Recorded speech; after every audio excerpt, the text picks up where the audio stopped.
दोस्तों, क्या आपने कभी हवाई जहाज़ का सफ़र किया है? तो यह बात आप भली-भांति जानते ही होंगे कि जब प्लेन टेक ऑफ करता है और प्लेन लैंड करता है तो कौन से समय आपको ज़्यादा डर लगता है। ज़ाहिर-सी बात है, ज़्यादातर लोग तो यही कहेंगे कि लैंडिंग के वक्त हर किसी को डर लगता है।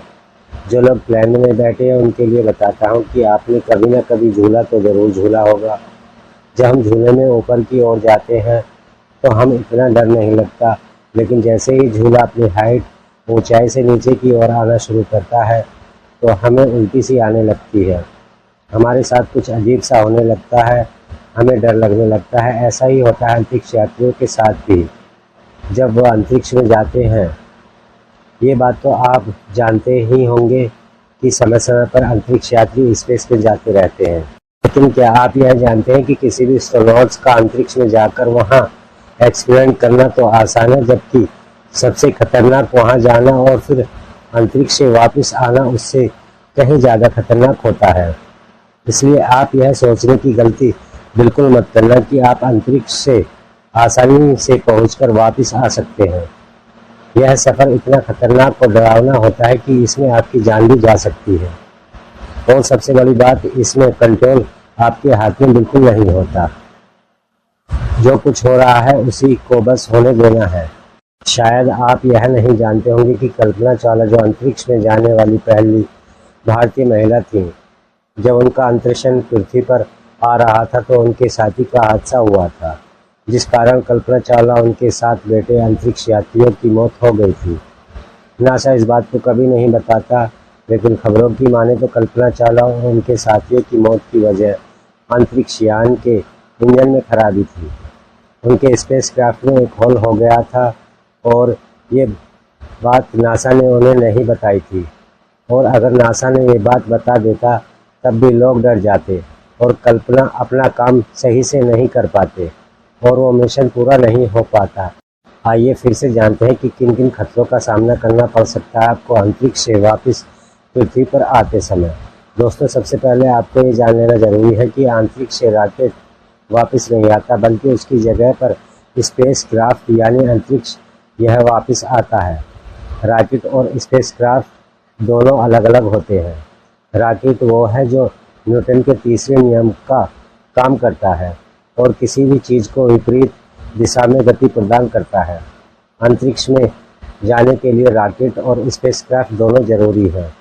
जब पृथ्वी से अंतरिक्ष यात्री को स्पेस में भेजा जाता है तब उसे स्पेसक्राफ्ट में भेजा जाता है और स्पेसक्राफ्ट को रॉकेट में इंजन के साथ जोड़ दिया जाता है। रॉकेट के अलग अलग ऊर्जा होते हैं जो कि निर्धारित समय के बाद रॉकेट से अलग हो जाते हैं और स्पेस में कहीं गुम हो जाते हैं, और यह प्रक्रिया तब तक चलती रहती है जब तक स्पेसक्राफ्ट अंतरिक्ष में पहुंच जाए। दोस्तों, अंतरिक्ष में स्पेसक्राफ्ट का मेन काम होता है, इसके अगले हिस्से में उसका पूरा कंट्रोलिंग सिस्टम होता है, जहां से अंतरिक्ष यात्री उसे कंट्रोल करते हैं। जब ये स्पेसक्राफ्ट अंतरिक्ष में पहुंचता है तब इसका रॉकेट इंजन भी उससे अलग हो जाता है। यहाँ से शुरू होता है स्पेसक्राफ्ट का सफ़र। अंतरिक्ष यात्री से ठीक वैसे उड़ते हैं जैसे पायलट प्लेन को अंतरिक्ष में इंटरनेशनल स्पेस स्टेशन एंड्रोनॉट के लिए एक होटल की तरह होता है, जिसमें कई मॉडल्स, इक्विपमेंट्स और कई फैसिलिटी मौजूद होती हैं। और अंतरिक्ष में जाने वाले अधिकतर एस्ट्रोनॉट्स अपनी रिसर्च और एक्सपेरिमेंट्स को इससे ही परफॉर्मेंस करवाते हैं। अब कई दिन तक स्पेस में बीत जाने के बाद शुरू होता है उन अंतरिक्ष यात्रियों का वापसी धरती पर सफ़र। अब जैसे लोग रॉकेट की मदद से स्पेस में पहुंचते हैं, वैसे ही वापस नहीं आ सकते। इस स्पेसक्राफ्ट के साथ वापसी के समय कोई रॉकेट होता ही नहीं है, और जैसे कि स्पेसक्राफ्ट अंतरिक्ष में पहुंचता है तब रॉकेट उससे अलग हो जाता है। तभी अंतरिक्ष यात्री स्पेसक्राफ्ट की माध्यम से वापसी करते हैं। यह स्पेसक्राफ्ट 17,500 मील प्रति घंटे की रफ्तार से पृथ्वी की तरफ ट्रेवल करते हैं।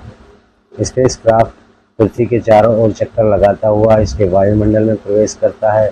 इस दौरान उसे स्पेसक्राफ्ट को गर्म और तेज हवाओं का सामना भी करना पड़ सकता है।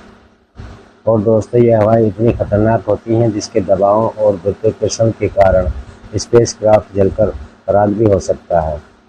हालांकि इससे सिचुएशन से बचने के लिए स्पेसक्राफ्ट की ऊपरी सतह पर एक खास तरह की हीट रेजिस्टेंट चादर लगाई जाती है, और अगर ये चादर नहीं होगी या फिर टूट जाती है तो स्पेसक्राफ्ट का पृथ्वी पर आना बिल्कुल मुमकिन नहीं है। जैसे ही स्पेसक्राफ्ट पृथ्वी की सतह के नज़दीक आ जाता है तो यह पैदल उड़ने लगता है। अब आता है लैंडिंग का समय। दोस्तों, स्पेसक्राफ्ट भी ठीक एरोप्लेन की तरह ही लैंड करता है, और एरोप्लेन की तरह इसकी लैंडिंग भी एयरपोर्ट के रनवे पर ही होती है, और स्पेसक्राफ्ट के पहिए भी खुल जाते हैं। दोनों में फ़र्क यह होता है कि एरोप्लेन की स्पीड तब कम होती है जबकि स्पेसक्राफ्ट की स्पीड लैंडिंग के समय ज़्यादा होती है। इसलिए लैंडिंग के समय इसमें पीछे की साइड पर एक पैराशूट खुल जाता है, और इस तरह पृथ्वी पर ही अंतरिक्ष यात्री सही सलामत पहुंच जाते हैं। वैसे दोस्तों, मरकरी, जेमिनी, अपोलो सॉलिड जैसे कुछ स्पेसक्राफ्ट की लैंडिंग समुद्र में कराई गई थी। हालांकि यह प्रक्रिया अब ज़्यादा इस्तेमाल में नहीं लाई जाती है, क्योंकि इसमें स्पेसक्राफ्ट के डूबने का खतरा ज़्यादा रहता है, जो अंतरिक्ष यात्री के लिए सही नहीं होता।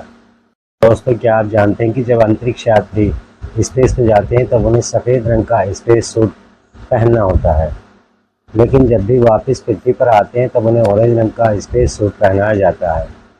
आखिर क्या होता है? और इन सूट को एडवांस किट सूट कहते हैं, और सफ़ेद सूट को एक्स्ट्रा एक्टिविटीज सूट कहते हैं। और उनके पीछे भी एक खास वजह है। ऑरेंज रंग के पीछे की वजह यह है कि दूसरे रंगों से ज़्यादा चमकता है और इसे हम दूर से देख सकते हैं। इस सूट को स्पेस में जाते समय और वहां से वापस धरती पर आते समय पहनाया जाता है, क्योंकि अगर आने और जाने के समय कोई हादसा होता है तब उनके सूट की वजह से ढूंढा जा सकता है। वही इस ऑरेंज सूट में पैराशूट और निक जैसी कई चीज़ें अटैच होती हैं, जिससे किसी दुर्घटना होने की स्थिति में एक अंतरिक्ष यात्री की जान बचाई जा सके। और सफ़ेद सूट को अंतरिक्ष में इसलिए पहनाया जाता है ताकि स्पेस के अंधेरे में आसानी से दिख जाएं। ये बेहद एडवांस टेक्नोलॉजी से बनाए जाते हैं। अंतरिक्ष में जाकर किसी भी अंतरिक्ष यात्री का कोई प्रयोग करना अंतरिक्ष यात्री के लिए कोई बड़ी बात नहीं होती, क्योंकि किसी प्रयोग की करने के लिए अंतरिक्ष में एक नियंत्रण वातावरण विकसित किया जाता है। अंतरिक्ष यात्री के लिए सबसे बड़ी चुनौती उससे होती है जब अंतरिक्ष यात्री को वापस पृथ्वी पर आना होता है। आज की वीडियो में बस इतना ही। अगर वीडियो पसंद आए तो लाइक कीजिए, और ऐसी वीडियोस के लिए हमारे चैनल को सब्सक्राइब ज़रूर करें। धन्यवाद।